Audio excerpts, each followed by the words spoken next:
Welcome, yogis, to this recovery practice for feet and ankles. In yoga and fitness in general, I feel a lot of people focus on major muscle groups. You know, they want to build strength in their legs, create a strong core, build out their shoulders. But we don't often look at the feet. And in fact, it is the foundation of most of the work that we do. So today we'll be focusing on that area. And I hope too that you will see improvement in your knees, your hips, your low back, and really all the way up the chain. For practice, we'll be using some balls to roll out the feet at one point. So if you have a lacrosse ball or a tennis ball at home, or any other therapeutic ball, that will work for us. And other than that, some open mat space, and I will see you there.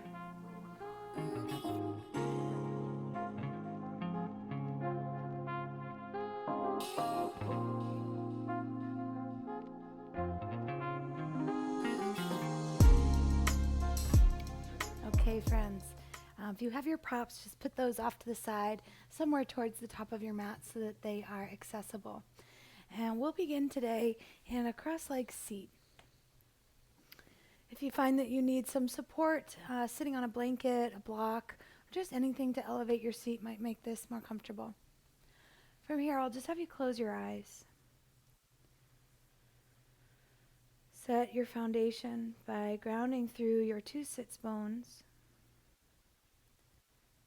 acknowledging where your weight is grounded. So sometimes we sink into the tailbone, causing some rounding in the spine. For others, we may be rocking forward towards the front of the sits bones and either causing a sway back or a lean. So you might rock a little bit forward and backwards on the pelvis and find that place that feels like neutral. Draw some breaths in and out your nose. Pulling your inhales from the crown of your head down to your sits bones. Exhale, rebound the energy back up to the crown of your head. Inhales to ground and root. Exhales for length and lightness.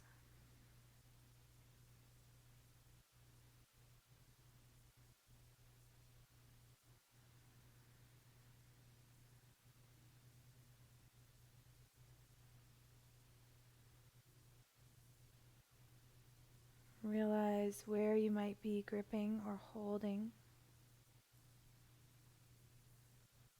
And are you able to soften in any places? Maintaining a pillar of stability through your central channel from tailbone to crown. But then relaxing your shoulders. Allowing your belly to move with your breath. And being soft in your expression.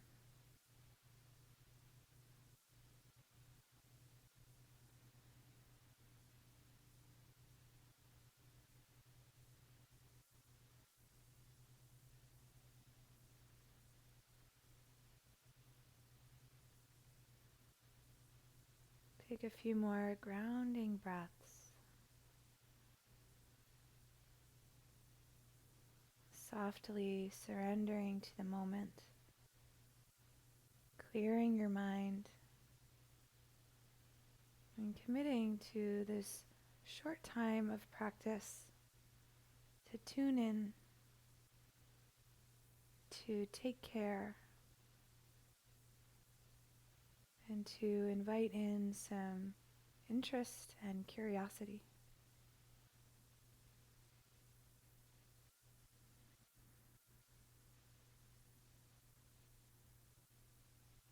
As you're ready, blink your eyes open. All right. So we'll start by getting a little bit more comfortable with the feet. We'll do this first by taking, let's say, the right foot on top of your left leg. So now if this feels tight, you have the option of putting a block or perhaps a blanket in front of your knee and then putting your foot on top of that block or support. Otherwise, we'll just have it right on our lap. And then first start by taking your full hand right over the tops of the feet. And we'll just do a little bit of moving back and forth. So we want to make sure we get the whole span of the toes. So you might have to move your hand back and forth a bit.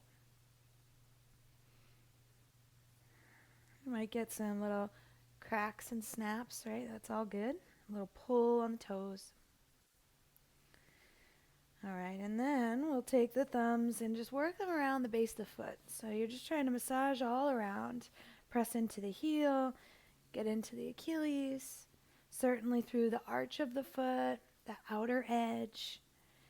And I like to do a little swiveling, so big toe and pinky toe getting pushed in opposite directions. Right, the foot is meant to be quite mobile. We find comfort in putting our feet into cushion shoes and slippers and other things.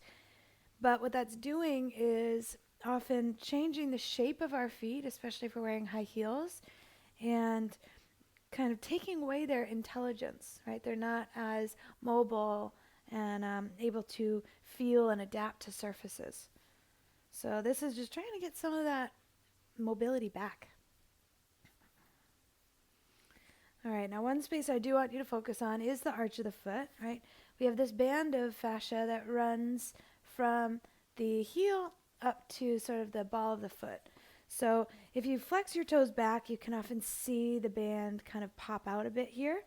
I want you to take your thumbs to the base of that band by the heel, push into it, and then wiggle your toes around. You'll work your way up the strip, moving up a half an inch, pressing, and wiggling. Press and wiggle. All right, and then we'll take the thumbs and just run them up and down the length a few more times. You might feel just kind of sort of like little knots almost, so we're just smoothing some of that out. All right, now the fun part. We'll take the fingers and weave them in between the toes. Try to get all the way in there as snug as you can. And then little back and forth movements and even little circular movements.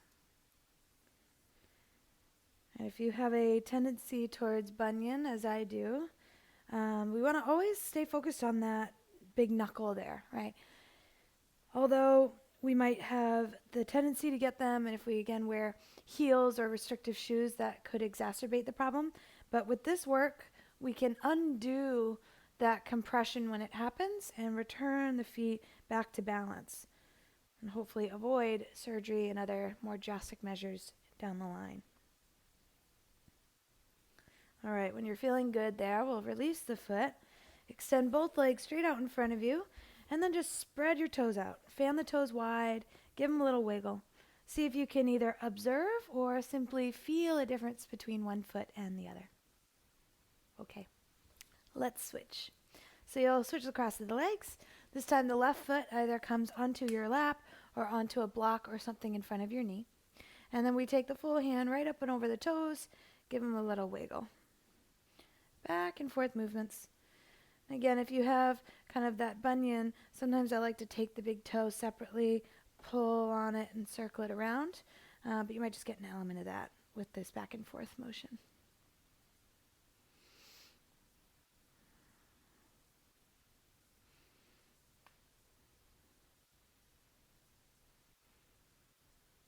Okay. Take your thumbs and start to massage around the bottom of your foot. So again, you're getting into the heel, you're getting into the outer edge, mushing all through the ball of your foot, the arch of your foot, the ankle and Achilles. And working into some of the twisting motion, pushing big toe and pinky toe in opposite directions. Another fun fact, if you are doing this work with your feet, this big knuckle sort of in like the arch of your foot, that, believe it or not, can crack, All right, so if you the more and more you get into this footwork, the more things start to shift and move, just like any other place in the body. All right, once you're all set, smooshing and massaging, we'll focus in on that band of fascia. So we'll take the thumbs again to the base of the band by the heel, push firmly in, and wiggle the toes. Work your way up that band, little increments at a time.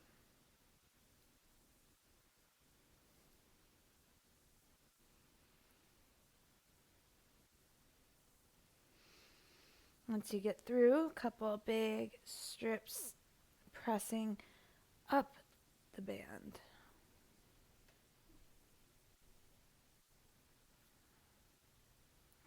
All right. Last thing, we take the fingers, weave them in between all the toes, and then little back and forth movements and small circular movements.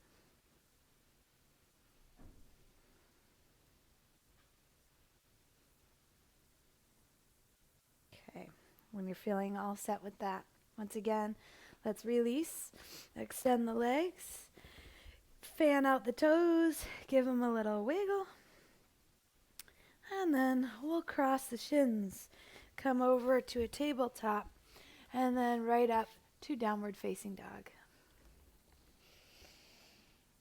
Pedal out your legs, bending one knee and bending the other knee. And as you do this, focus on extending your heel down towards the earth.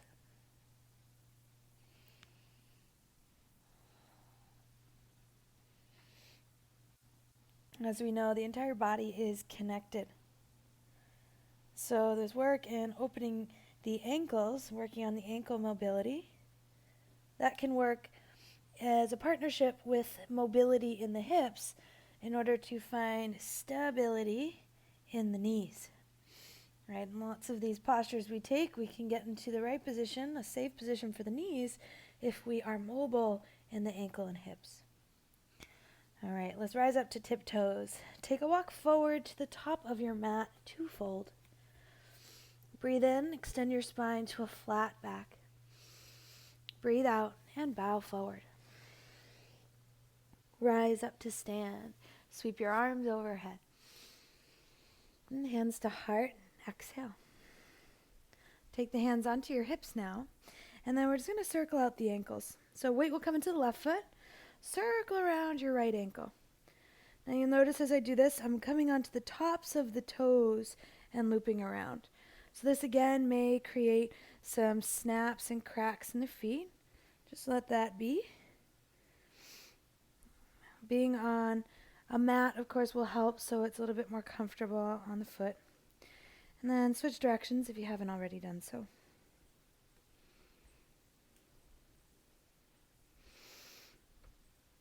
All right.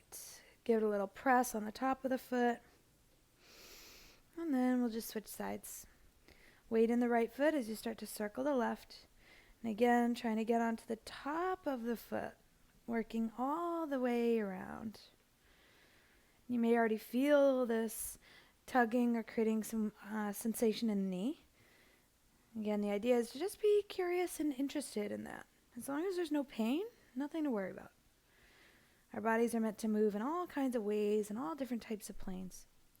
Switch directions if you haven't done so already.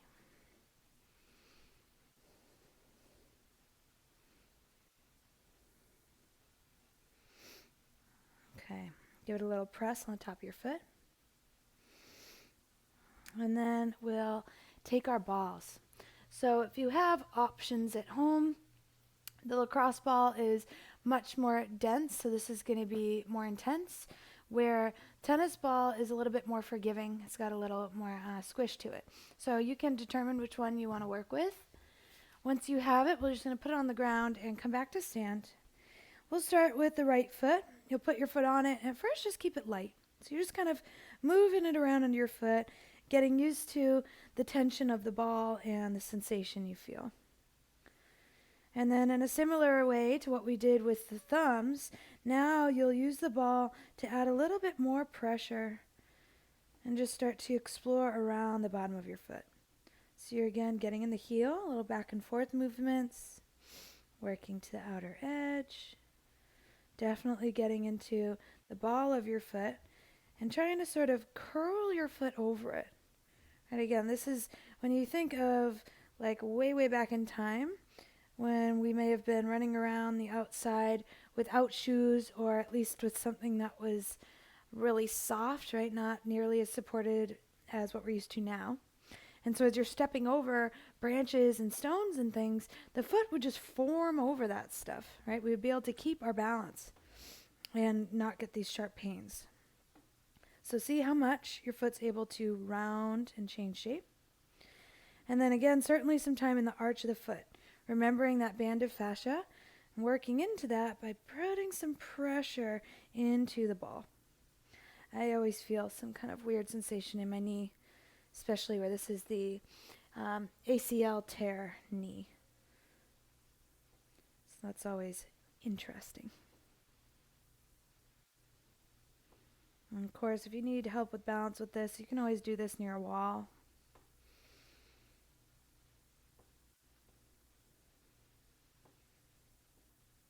Okay, when you're feeling pretty settled with this, you might just, before coming off of it, find a couple tight, tense spots and maybe just rest your weight into it. Put a little pressure and breathe.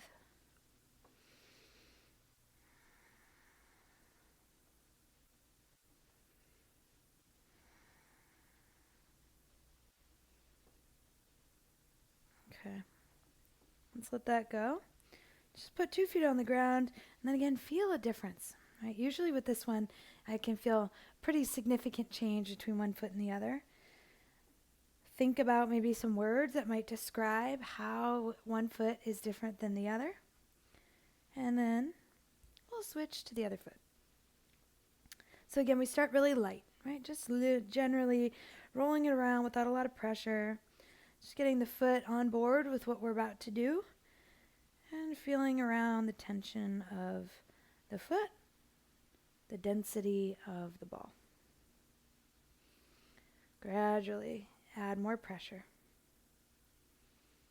Work your way into the different areas of the foot, around the heel, the arch of the foot, and the outer edge.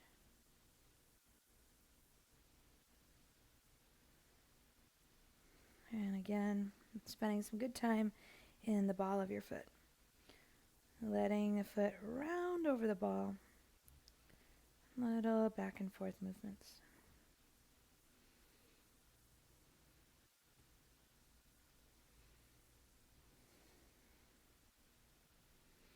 Recognize what places may need a little more attention and make sure you spend some good time in that spot. While you're exploring around, if you feel any of those tight spots, sort of like the knots in the feet, put the pressure of the ball on the spot and just add a little weight and stay there.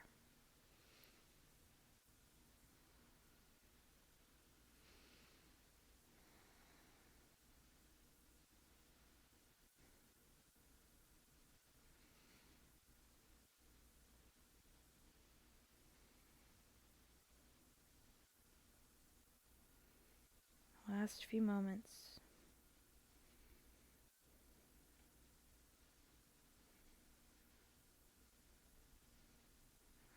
When you're feeling ready, you can put that ball off to the side and then again stand evenly on both feet and just notice the shift. Right? So I encourage you to think about like balancing postures, right? How this could help in that situation where now the foot is more mobile, perhaps more open, the toes can spread farther, you're feeling a little bit more grounded and flat in your feet. So now as you try to balance, we're just even more connected to sensation and what's going on down there. All right, let's take a little bit of a step back, give yourself some room. Spread your toes, and we're going to try a sissy squat to come down to the knees. So that means we're driving the knees forward beyond the toes. As needed, the heels lift, and you're going to start to lean back. Let that lean counter the weight of the knees going forward, and eventually we land down on the knees. Keep your toes tucked under, and come to sit back in a toes pose. So if your pinky toe isn't quite in the mix, just reach down and make sure all 10 toes are curled under. We do want to be careful of the ankles splaying out to the side, so hug your inner ankles towards one another and try to keep heel and ball of the foot stacked. Take your arms out into a wide open wingspan. And then left arm under right, give yourself a hug. Crawl your fingers onto your shoulder blades, and then we'll just take big breaths in. Exhales to release and a little squeeze. Again, deep breath in. Exhale, squeeze. Last time, full breath in. And exhale, release. Open your wingspan. And then we'll switch, right arm under left. So if the legs are starting to talk to you, if you need a little relief, try not to come all the way out of it, but you can come up to kneel, and when you're able to, just sit right back down. So we're crawling the shoulders, or the fingers rather, onto the shoulder blades again. Take full expansive inhales. Exhales to release and squeeze. Again, inhale, expand. Exhale, release. Last one, inhale, expand. And exhale, release. Open your wingspan, big breath in. And let your hands come down in front of you. Release your feet and tap it out.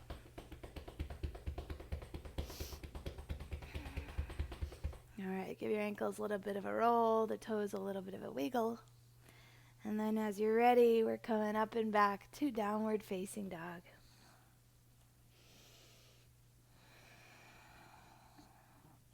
Find a place of stillness. Again, thinking of heels extending towards the earth. A lift of the peak of your down dog in your hips. And of course, if you need to, soften your knees a little bit. Bring your weight over into your right foot and simply drape your left leg behind your right ankle. All we're trying to do is load the right leg, and that way we get a little bit more tension on the stretch of the calf.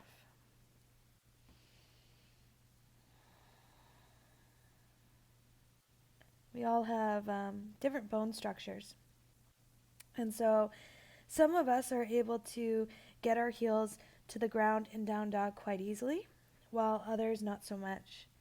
So some of that can be contributed to tightness in your calf or your soleus, the sort of Achilles tendon, while some of it may be simply your bony structure, right? You might be hitting bone on bone, and you're going to find a limit to how much the knee can go forward towards the toes, how much of that ankle mobility you have. So again, this is helping, but we're always listening to our body, right? Not forcing anything. All right, let's switch sides. So now bringing the weight into the left foot. The right foot will just drape behind the left heel, and we're extending the heel towards the earth. Do your best to keep your arms straight and neutral. Breathe into any tension you feel.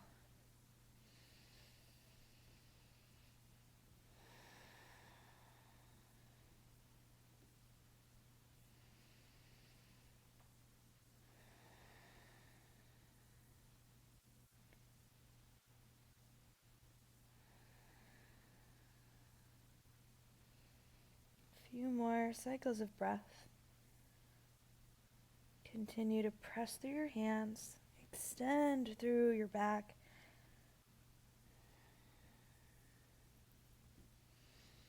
And then we'll return 2 feet to the mat. Breath in, rise high to tiptoes. Take a walk forward to the top of your mat to fold. Inhale, flat back, lift halfway. Exhale, bow forward. Rise to stand, sweep your arms to the sky. Hands to heart, exhale. Again, inhale, reach up. Exhale, bow forward and fold. halfway lift. Ground your palms, step right foot back, left foot back, plank pose. Halfway down, chaturanga, otherwise to your belly, and then float through your back bend, either cobra or up dog. Lower all the way down to the earth. Press yourself back through a tabletop. Tuck your toes and lift right back up to down dog. Take a breath in, send your right leg to the sky. Draw your knee to your chest. Step your foot between your hands and rise to warrior one. Focus mostly on your back foot in this pose today.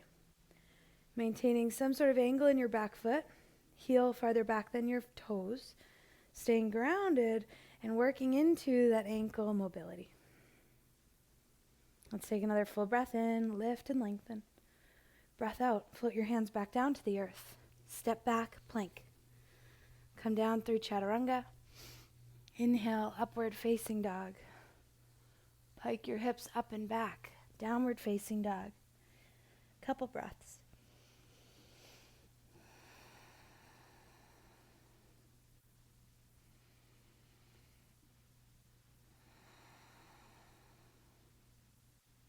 Inhale, left leg to sky, sweep it high.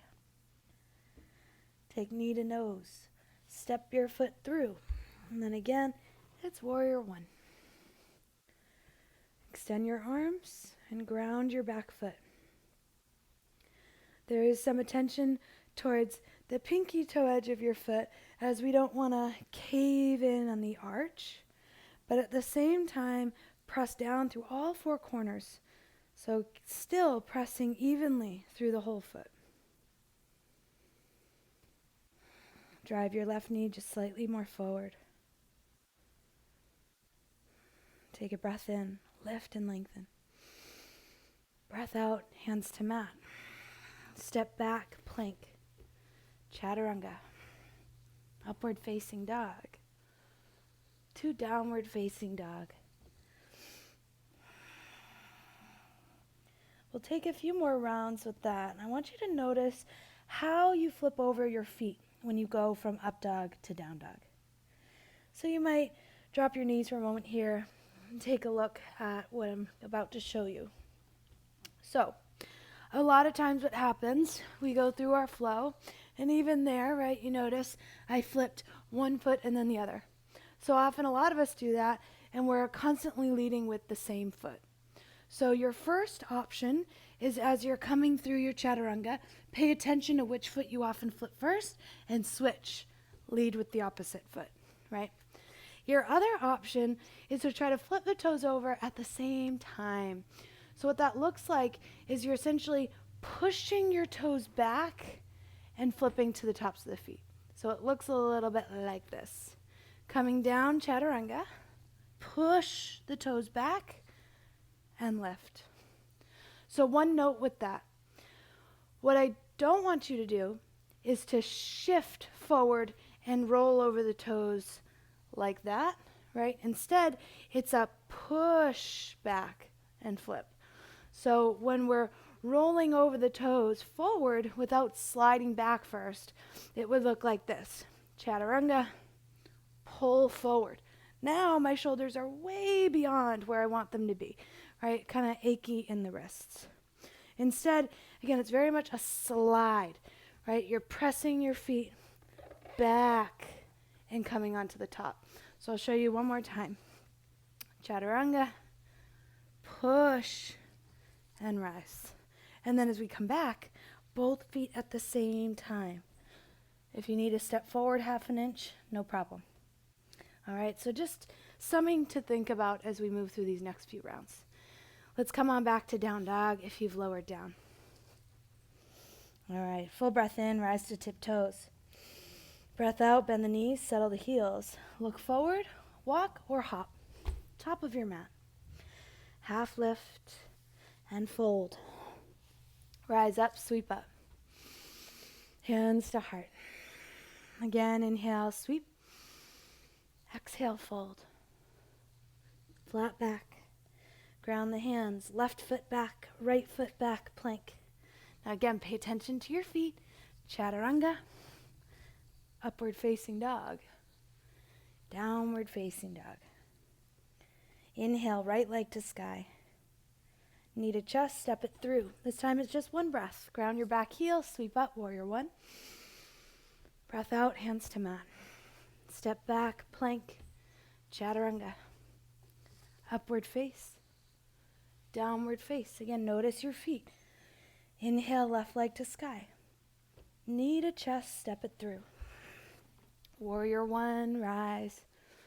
Take it down, breathe out. Inhale, plank. Exhale, chaturanga. Notice your feet, up dog. Notice your feet, down dog. 3 breaths.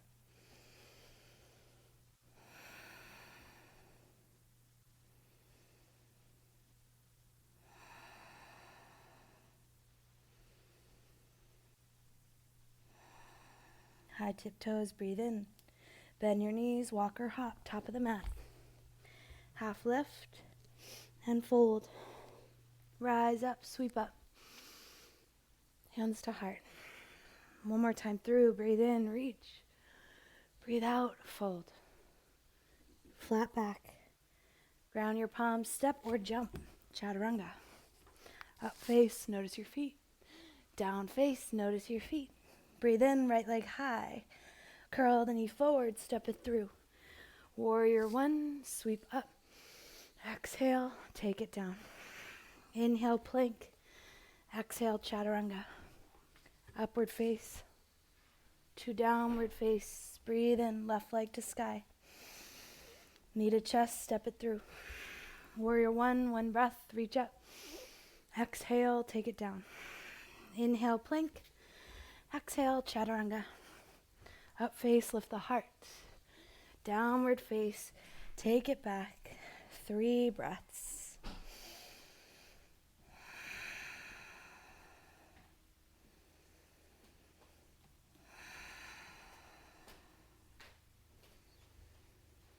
All right, friends, drop your knees wide as the mat. Come back and down, child's pose. Soften your elbows. Settle your weight into the ground. Notice the movement of your breath, the movement of your heartbeat, the energy circulating from all the movement.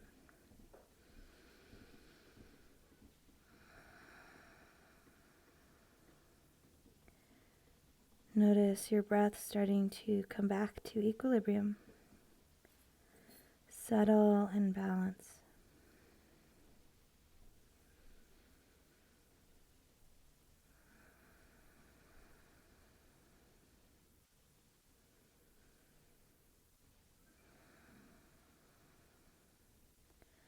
Walk your hands back toward your knees as you come upright to Virabhadrasana, hero's pose. We'll take the knees a little closer together and sit in heroes, where again, we want to be on the top of the foot, careful of the ankles splaying out, keep everything hugging in and stacked. Close your eyes and just let your hands rest on your lap, however they land.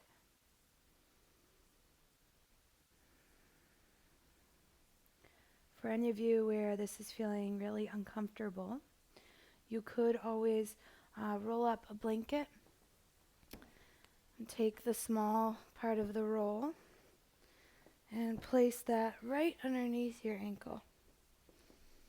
So that way you're essentially, if it's not coming flat, you're filling in that little gap so you can work towards it. Once you find your place to be, again, we're settling heavy. And then I'll ask you to pull your attention back to your breath. Together, inhale for 4, 3, 2, 1, and hold. 3, 2, 1. Exhale. 3, 2, 1. Hold. 3, 2, 1. Inhale. 3, 2, 1. Hold. 3, 2, 1. Exhale. 3, 2, 1. Hold. 3, 2, 1. Inhale. Hold. Exhale. Hold. Inhale. Hold. Exhale. Hold. Take a deep breath in. Fill up. Open mouth. Exhale. Let it go. Another deep breath in. Fill up. Open mouth. Exhale. Release. Return to easy breath in and out your nose.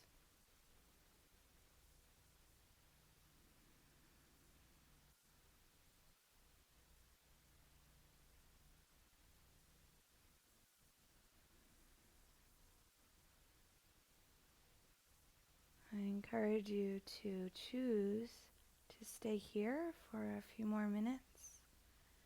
Perhaps adjust into a cross-legged seat, or even transition onto your back for traditional corpse pose to end your practice mindfully. Thank you, as always, for tuning in. Namaste.